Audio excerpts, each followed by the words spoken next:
So, brothers, I have a series that I'm currently doing on my channel that some of you may have seen called The Mama's Boy Problem. And the reason why I started that series was because of the rather inordinate infatuation that the so-called black male has with his mother and vice versa. Why do I feel the need to highlight that? It's because it's very clear to me that the mutual over-infatuation that both parties have with each other is stopping the so-called young black male from assuming the element of kinghood or the ruling class mentality that he's going to need in order to transcend the BS in this society. Brothers, please understand something. The rapport between the woman and her son, particularly from infancy, is probably the strongest bond that we see anywhere in the fleshly world. In nature, whenever you see a mother protecting her child, especially her male child, that is the most ferocious that you'll ever see her. The vast majority of bear attacks in the woods are due to the mother bear believing that her cubs are in danger. And of course, that connection between the fetus and the mother starts in the womb, where they're connected by the umbilical cord. And then when the child is brought forth, the child is suckling on the mother's teats. That also forms a psychological and spiritual connection between the child and the mother. And it resonates even into the educational field. Why do I say that? Because even in the scriptures, the term milk is used as a metaphor for knowledge. Why is that? Because you suckle at the breast of the mother. You gain nourishment. That's where you get the term alma mater from. When you graduate from high school or college and you go back, you refer to it as your alma mater. The term alma mater means nourishing mother. Like the goddess Hathor, she was always depicted as the cow goddess. What was that meant to represent? She is the giver of knowledge. So the point being is this: there's a very thin line between loving your mother and worshiping your mother. And the so-called black man has overstepped that line, and there are a myriad of reasons for that. Number one, this society is governed according to Thelema, is governed according to the veneration of the mother goddess. And therefore, they have taken the so-called black male out of the home.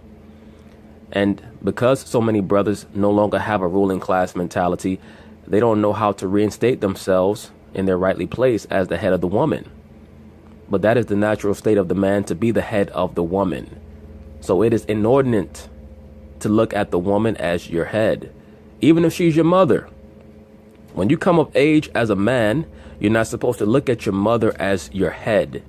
You're supposed to look at her as a loved one who has your best interest at heart. She's more of an advisor than your head. When your mother calls you up and she says, "Son, I need you to come over and help me with such and such," then you do that, of course. That's your role as a son. You love your mother, you honor her, you respect her, but you don't worship her. Why am I saying all this? Because as we can see here on this panel, you have here Mr. Stephen Jackson, Mr. Ray Lewis. You also have Colin Cowherd, who is the Caucasian man, second from the left. And you have every internet revolutionary's favorite overweight pundit, that being Mr. Jason Whitlock. They're going to talk about Mr. Lamar Jackson, who is an incumbent NFL quarterback out of the University of Louisville, who decided that he's going to make his mother his manager because he does not want to have to give a portion of his money to an agent. The reason why I use this conversation, even though it dates far back, as you can see, the date is February 28th. I haven't had time to make a video about this, but the conversation was so good and so nuanced, I knew that it was going to be something that I would cover, because it dealt with a series of issues in the so-called black community regarding the difference between loving your mother and venerating her. It's a major problem. But anyway, they're going to talk about it, and I'm going to chime in. Well, issues of family and money are hardly limited to the NBA. Lamar Jackson arrived at the NFL Combine today, where reportedly he's opted to forego agency representation, instead choosing to be represented by his own mom. Whitlock, I don't think you like this. You think he's going to regret this decision? Before Whitlock speaks, let me say this. I'm not going to castigate Mr. Lamar Jackson for choosing to make his mother his manager. That is, as long as he has a long-range plan to either make sure that his mother is informed and educated on how to properly manage his finances, assuming that she isn't. Who knows? She could have a financial background. If she does, great, keep it in the family. If she doesn't, and you just want to entrust your mother with your finances and with your investment portfolio or what have you, just make sure that she's getting proper schooling so that she does not do you a disservice, because involving your family with money is a very quick way to cause a separation in your relationship. So I hope that he's considering all these things and that he's just not divesting this level of financial power over to her because she's acting as his Lord and Savior, as so many mothers do in this society if left unchecked. So once again, this is a very nuanced discussion, and that's why I always try to convey to brothers the importance of understanding nuance. Any fool can recognize black or recognize white, but can you recognize and understand and distinguish the different shades of gray? That's what it means to be a king. You have to understand discernment. Yeah, I think that this is an indication that, he's too close to his mom. Oh, that's a high possibility, especially if he was raised in a household without his mother. And as you can see in the background photo, he is a spitting image of his mother. And not making, you can be too close. Again, you absolutely can. And Whitlock is going, and look, Jason Whitlock is a polarizing force on the internet with many of these little silly woke internet revolutionary Negroes who want to call everybody a coon. And I always address them on my channel because they disgust me. They disgust me. They're like an infestation. They're mad at the world because they're too cowardly to acknowledge or admit or even understand that the reason why they're so upset is because they want the Caucasian man to validate their existence by giving them a hug. That's why everything that occurs in society, they always say, how come I can't do it? The white man does it. It's like a little brother or sister who's upset with their mother or father because their older brother Jimmy gets more favoritism than they do. Sound like a little bitch. That's how a lot of you internet revolutionary black dudes sound. Let me rewind it back a little bit. I regret this decision. Yeah, I think that this is... Look at the brother. He's literally a spitting image of his mother. I can tell that, that their relationship is probably a little bit too close. There may be some Kevin Durant, Wanda Durant vibes going on here.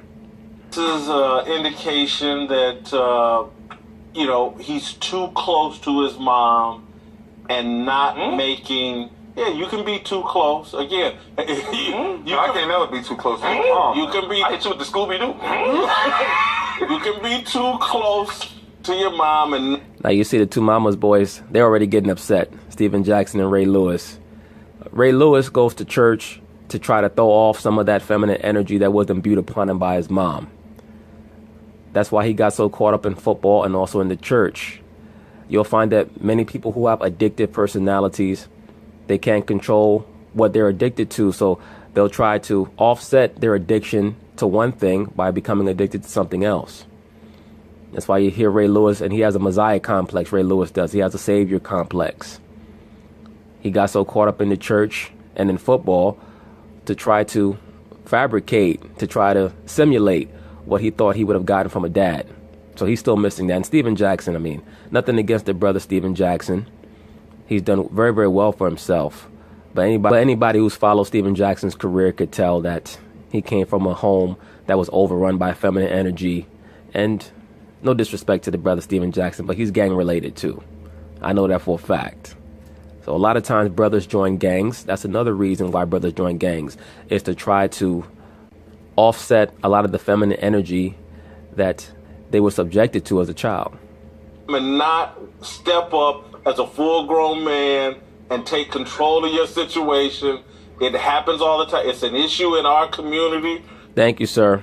Thank you, sir. Thank you, Mr. Whitlock. Let me rewind it back again. You can be... I hit you with the Scooby-Doo.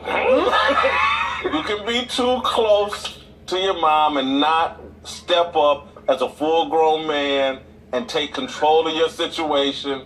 It happens all the time. It's an issue in our community because a lot of guys grow up without dads and they're so dependent on their mom.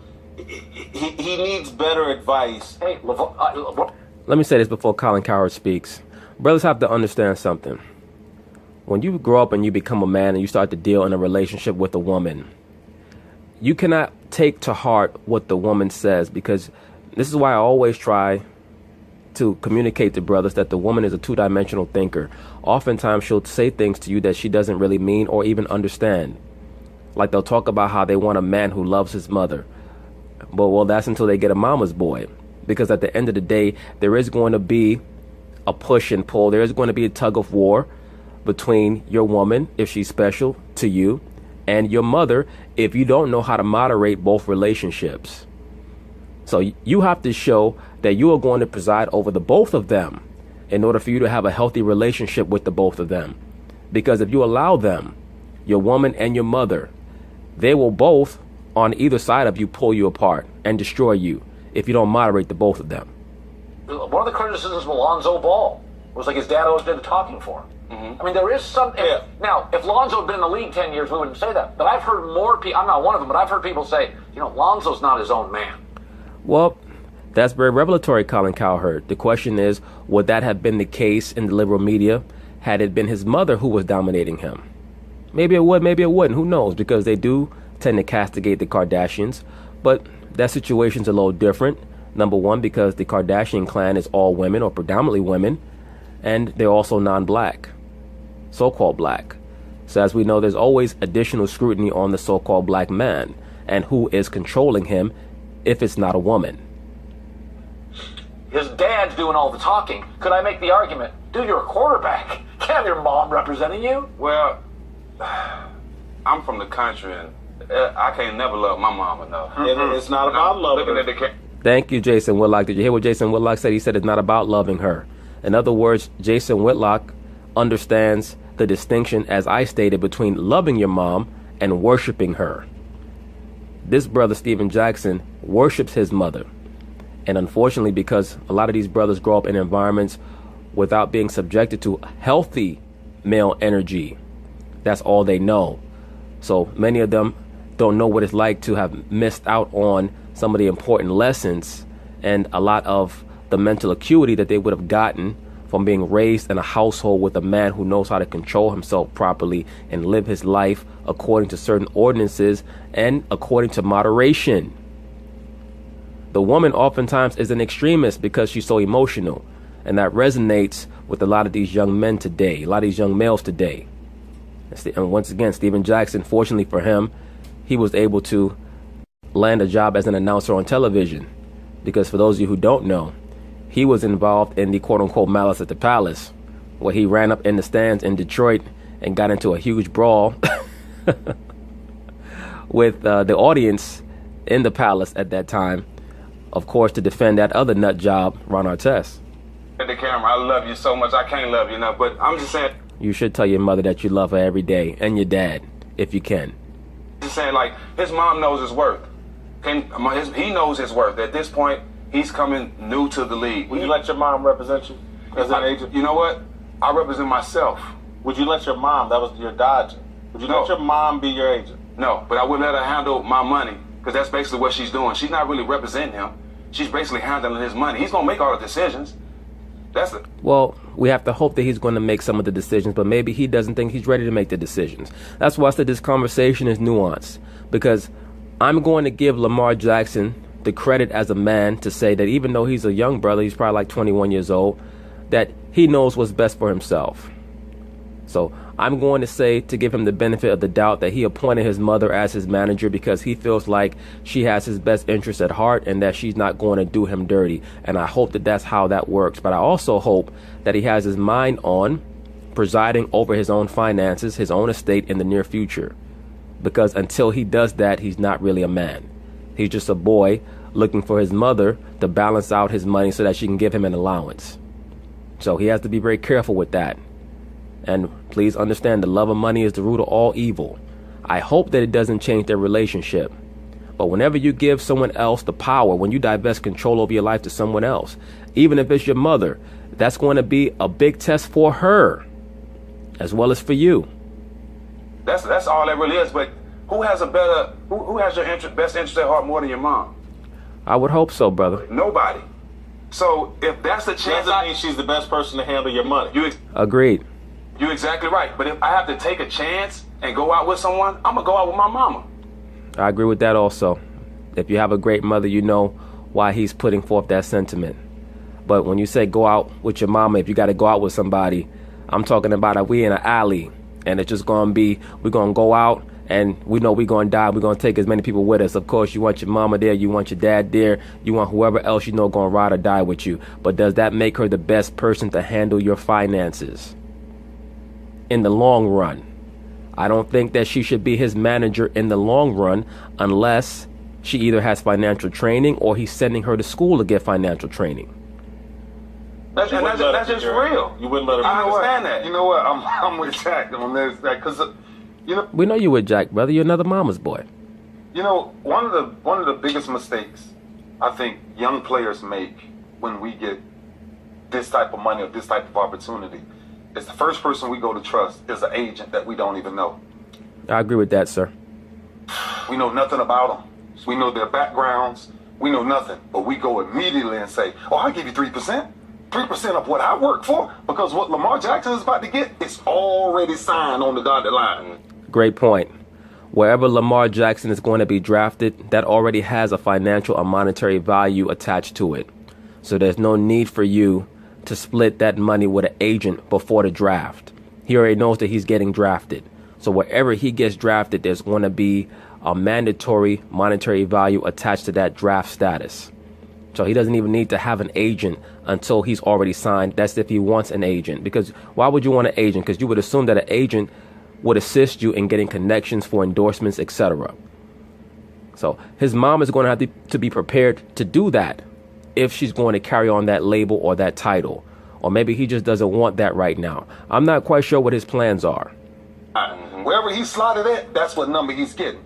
Now, what I would tell him to tread carefully about with his mom is make sure you both understand the business wholeheartedly. Absolutely. All the way through. Seek advice. That's hard, though. But even if it's hard, Colin, I'm telling you, Experience is the best teacher. it's sometimes, sooner or later, we got to change the narrative. Absolutely. And that's, once again, brothers, this is why I like this conversation so much, because every side was making potent points. And as Ray Lewis is stating here, sooner or later, so-called black people have to change the narrative. Once again, the reason why so many of these woke niggas complain so much is because they're too lazy to put in the work to empower themselves. You empower yourself through knowledge. That's why our people don't have a ruling class mentality, because our people have no knowledge, like it tells you in Hosea 4 and 6. That's why we get so upset when we go to Starbucks and they say, please buy something, or you're loitering and you have to go. And our people want to make a big deal. Well, a white man's allowed to sit here and that person's allowed to sit there. You keep trying to judge yourself according to these other races when according to you, you're above them. All I hear about from so-called pro-blacks is about melanin and how special we are. Well, if we're more special than everyone else, why should we be expected to be treated the same as them? Of course, we're going to be treated with more scrutiny because we're more special. That's according to your philosophy, if you really believe that. Or maybe you're just talking shit. We have to hold ourselves to a higher standard. That means we must inform ourselves. That's why I stated, if he's going to make his mom his financial advisor or his manager or his agent or whatever, that's cool.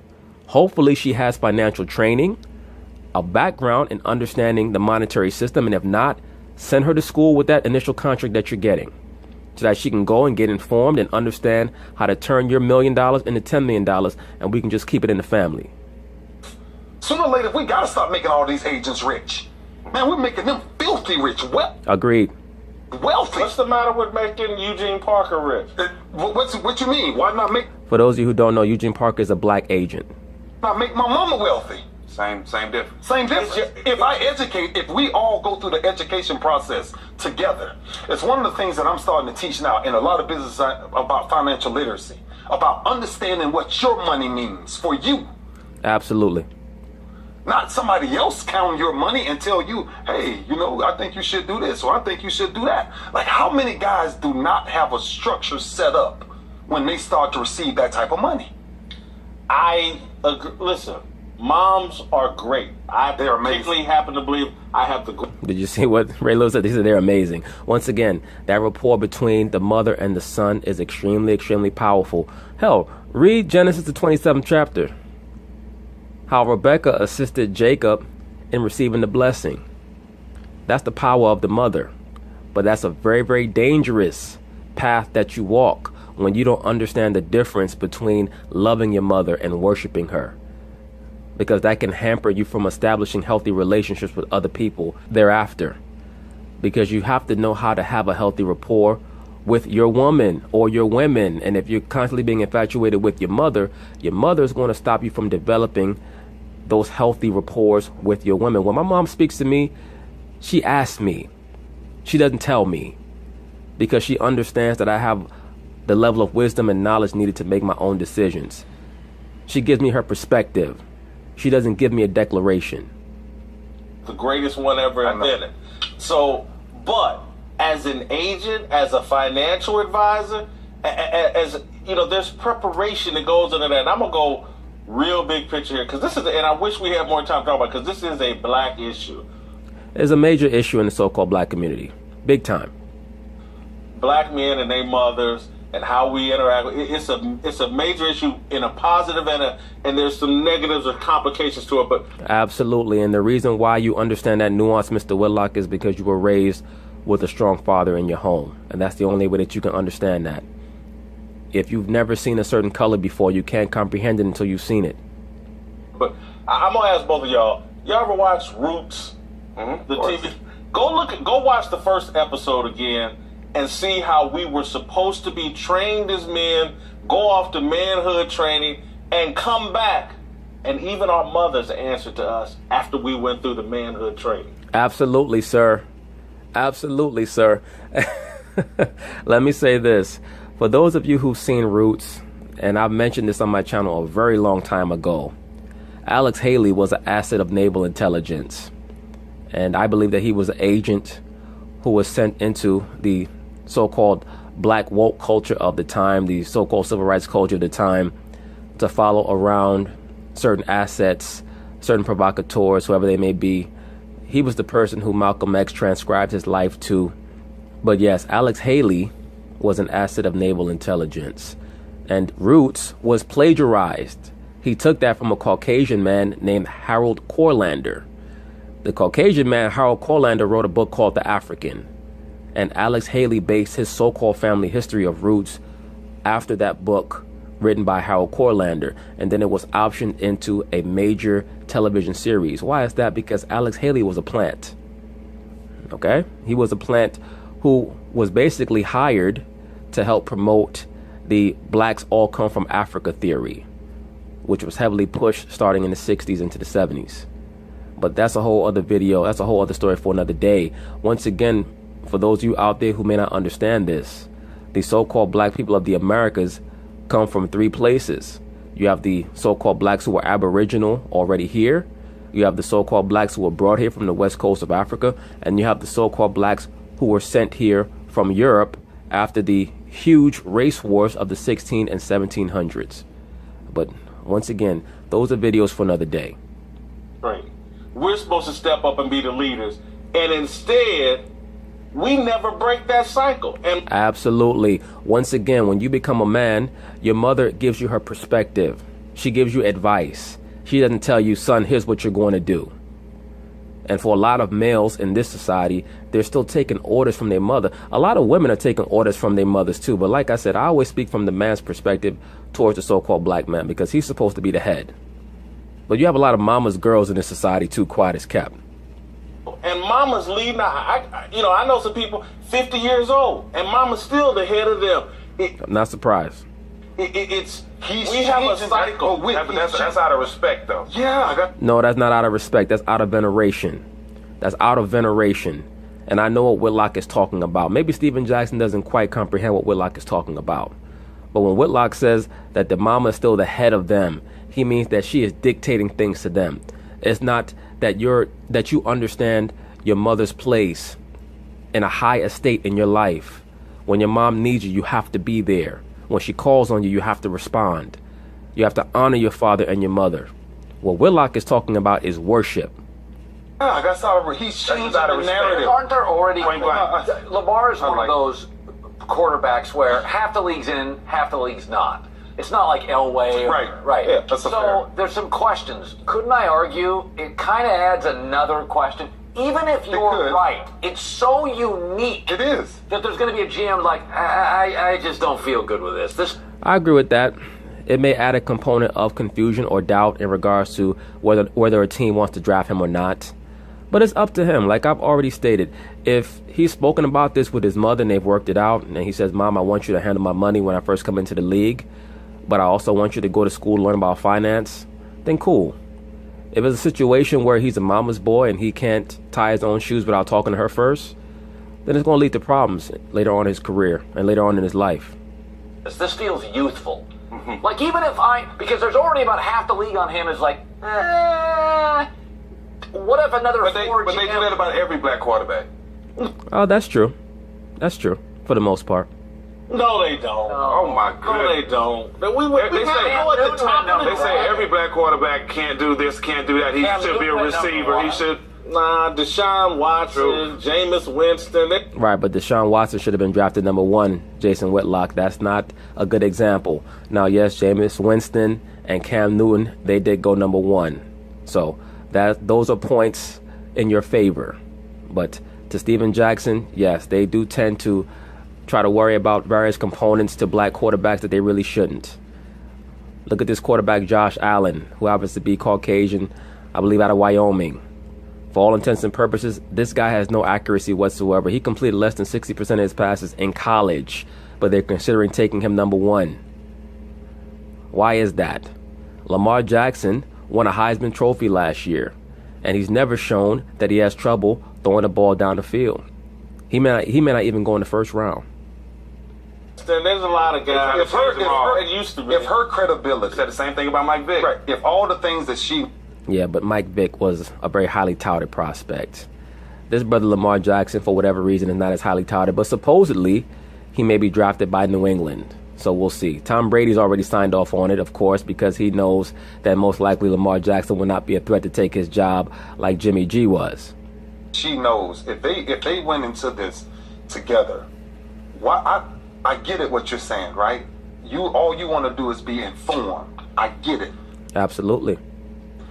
But if you have the same ability to go read the exact same books, to go study exactly the way the contract negotiations go what? Well, Tom Conlon's got 25, 35 years of experience at it. Yeah, but you know, Whitlock, you have to start somewhere. And this is why I say, once again, I want to use this conversation because these various factions were making good points, but they also had their weak points. And I agree with Ray Lewis. If that person can learn it, I can learn it. And so many black people do not, or so-called black people do not have that mentality. Our people put their trust in someone of another race because tacitly, they believe that that other person's brain functions at a higher level than their own brain. And you have the ability to learn about the monetary system, learn about finance just like anybody else, so that you can commandeer your own estate. That's what Ray Lewis is talking about. That he trained for it You're calling out the top of tops. Think about how he's Lamar Jackson. I graduated high school, no college degree. I negotiated my own extension while I had while I was on a 2-year deal. 3 years, $30 million, my own extension with no agent. Did your mom do it or did you do it? What I'm saying is anybody can learn it. Exactly. I agree with you, sir. Let's stop trying to put this air of mysticism around negotiations and around education. So-called black people have been trained so long to just exalt themselves for their physical aspect as opposed to their mental aspect that it's hard for our people to get over that hurdle of I can learn this, I can do this, I can compete with anyone mentally. And you see it all over the internet. A lot of times I'll see it in different videos in the comment section. A Caucasian may say, well, yes, blacks dominate physically, but we dominate mentally and things of that nature. All that is nonsense. It's all about how you as a so-called black man view yourself. Don't let anybody else tell you what you can't learn. I don't have to be somebody that's already doing it. Anybody can pick it up. We can comprehend. Sooner or later. Absolutely. Sooner or later, you got to start counting your own money. Absolutely. That's the narrative. If nothing he did with his mama, I can do it. Sooner or later, you got to start counting your own money. So I like it. I'm around. Who negotiates yours? And his last name Jackson. I'm rolling. You got a big agent? I have representation. Okay. So does Ray. So does Steven. No, I don't. I represent myself. Really? Arches right there. I can't wait. You might as well represent yourself. Once your name gets notable enough, you don't need to pay somebody else.